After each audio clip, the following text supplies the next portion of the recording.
Hei Safia, malam ini ku takkan datang, mencoba untuk berpaling sayang dari cintamu. Hadapilah ini, cinta kita takkan abadi. Selamat tidur kekasih gelapku, semoga cepat kau lupakan aku. Kekasih sejatimu takkan pernah sanggup untuk melupakanmu.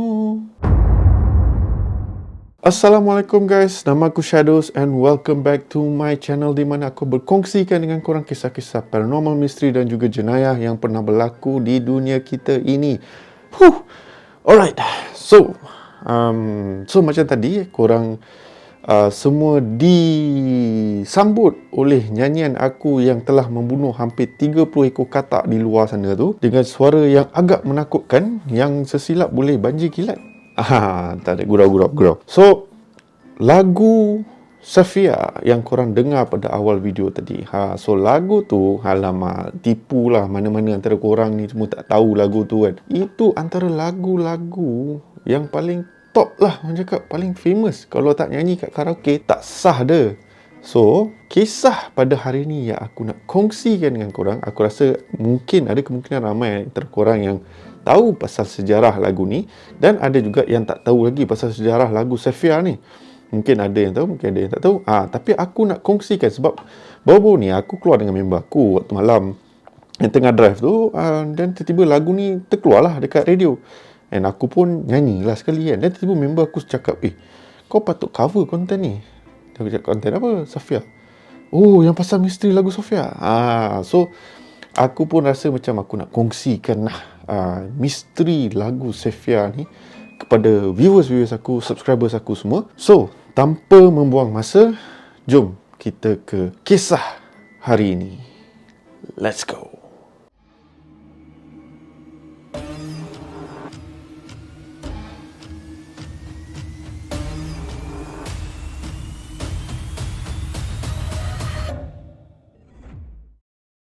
Alright guys, so macam aku cakap tadi, kisah pada hari ini berkisarkan tentang sebuah lagu yang dinyanyikan oleh sebuah band dari Indonesia yang pada dulunya dekat Malaysia ni boleh dikatakan famous lah. Tipu lah, tak ada siapa yang tahu band ni.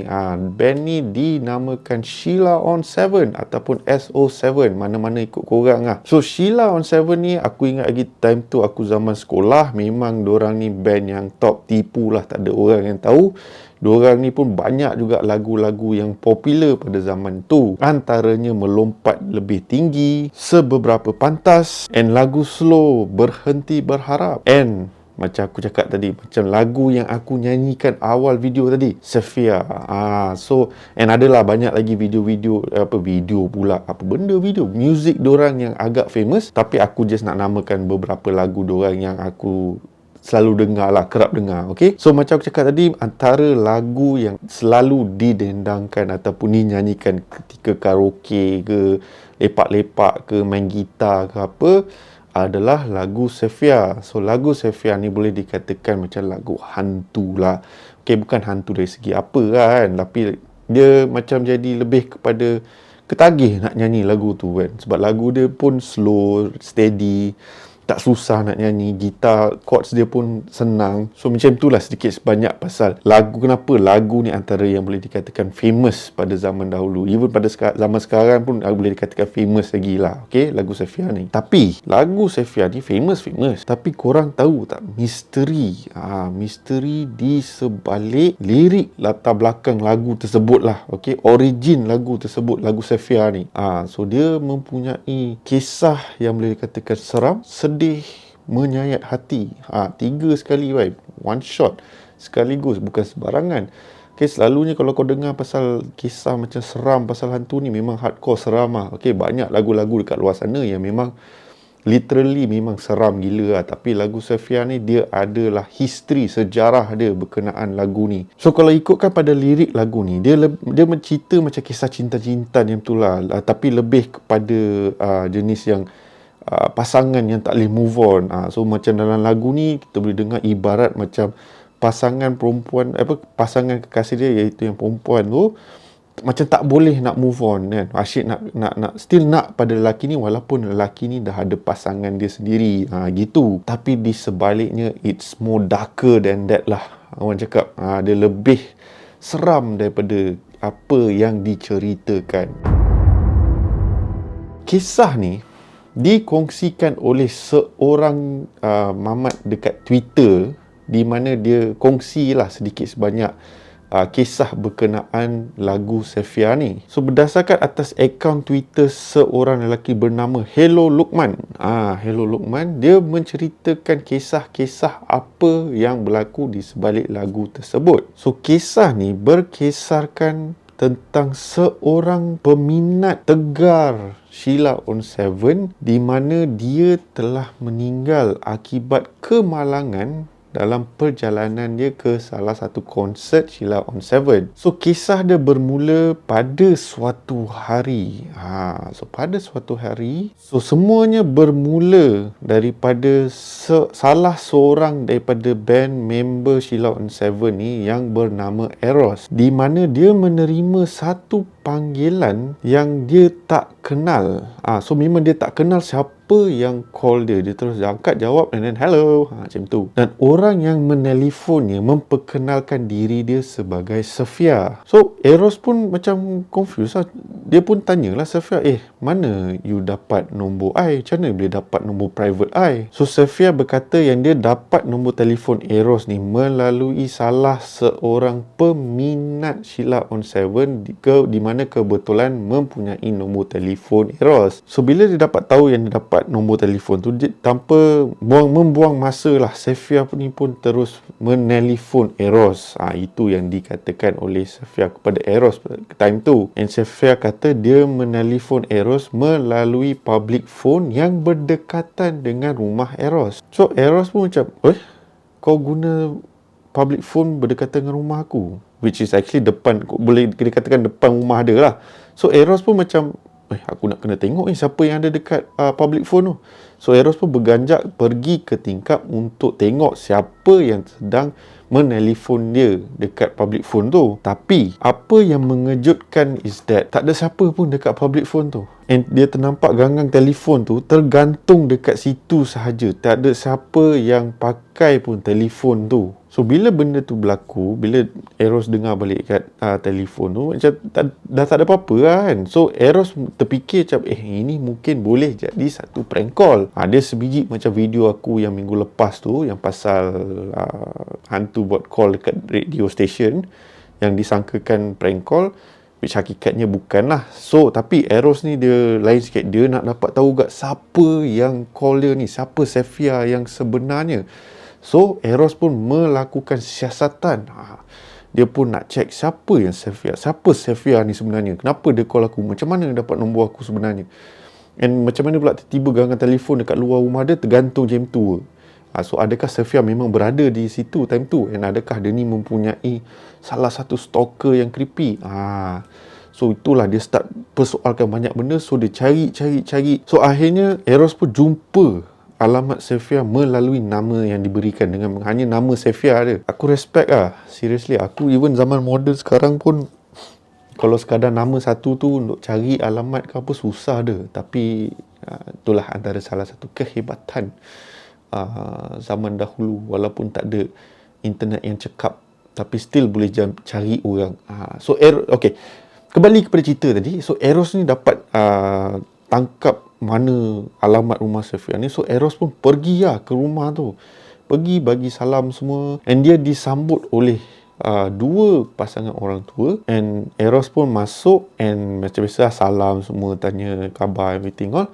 Lalu Eros pun menceritakan niat sebenar dia, kenapa dia ada dekat kawasan situ. So bila Eros pun menceritakan apa yang dah berlaku, dia kata pada malam tersebut sekian, dia menerima panggilan telefon daripada seorang gadis bernama Safia, and dia confident yang Safia tinggal dekat halaman ni. And lepas Eros menceritakan benda tu, kedua orang tua tersebut start menitis air mata and start menangis. So Eros pun jam, kenapa menangis? And alangkah terkejutnya Eros apabila lelaki tua tersebut menceritakan bahawa Safia tu merupakan anak dorang yang memang peminat tegar Sheila on 7. Namun yang sedihnya dan juga menyeramkan is that Safia ni meninggal pada malam di mana Sheila on 7 membuat sebuah konsert. So dalam perjalanan Safia ke konsert tersebut, Safia terlibat dalam sebuah kemalangan dan kemalangan tersebut meragut nyawa beliau. Eros pun macam jam lah, biar betul kan, sebab dia baru dapat panggilan beberapa hari yang lalu. Okay, selepas konsert tu semua. So lepas diyakinkan oleh kedua orang tua tersebut, which is kedua ibu bapa Safia, and ayah kepada Safia memberi Eros untuk masuk ke bilik Safia and tengok dengan mata dia sendiri betapa minatnya anak dorang Safia ni kepada Sheila on 7. So dalam bilik Safia tu bermacam-macam poster Sheila on 7, gambar masing-masing, gambar band individu masing-masing lah dekat dalam bilik dia, yang menunjukkan betapa minatnya Safia terhadap band Sheila on 7. So selepas tu semua dah selesai, kedua ibu bapa Safia pun membawa Eros ke tanah perkuburan di mana Safia ditanam, dikebumikan. Okay? So Eros pun pergi untuk mendoakan agar roh Safia berada dalam keadaan yang tenang.